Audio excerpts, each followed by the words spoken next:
All right, so what does near field tell us? If this is a calculation here, d squared times frequency over 4 times velocity, what is near field? That's where it's near the transition.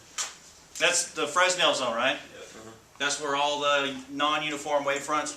There's two terms in there, constructive and destructive interference. Remember those terms? I don't think we've mentioned them in here yet. There's two things happening in the near field. Constructive interference and destructive interference, meaning, that's why you get all the hash along the bottom. Okay, if you've got constructive interference, it's making the waves bigger, destructive is making the waves smaller. So once that all works its way out, you get to the peak point, and then once you're at the peak point, you go to the far field, right? Right. So what's the first one off of your sheet there? D 1.2, Diameter 1.2 inches? 5 megahertz. What was that, Robin? Never mind. I don't even know where you're at. Page 5. All right. Last is 0.23. Frequency is how much? Sorry, I missed frequency. 5. 5 megahertz? 5 megahertz. All right. 1, 2, 3. 4, constant, velocity, steel, 230,000? Yes. All right, so let's just work out top and bottom here. 1.2 squared times 5 million is how much? Sorry, 5 million? Yeah, 1.2 squared times 5 million.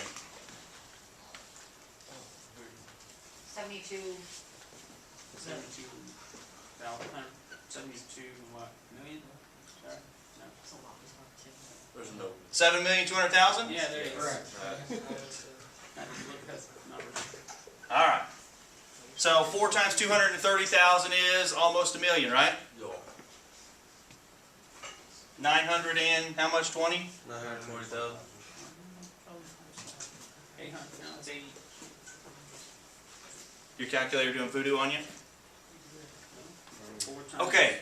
So 7,200,000 divided by 920,000 is 7.826. 7.826 inches. 3 decimals is plenty, 2 decimals is actually enough.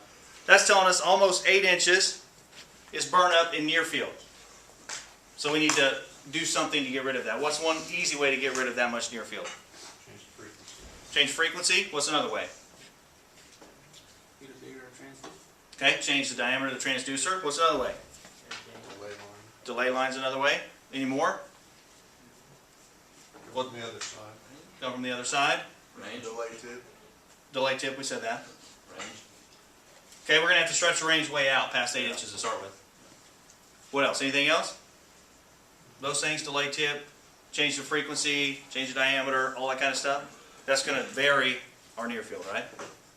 Everybody's good with how that works out though, right? Okay, good.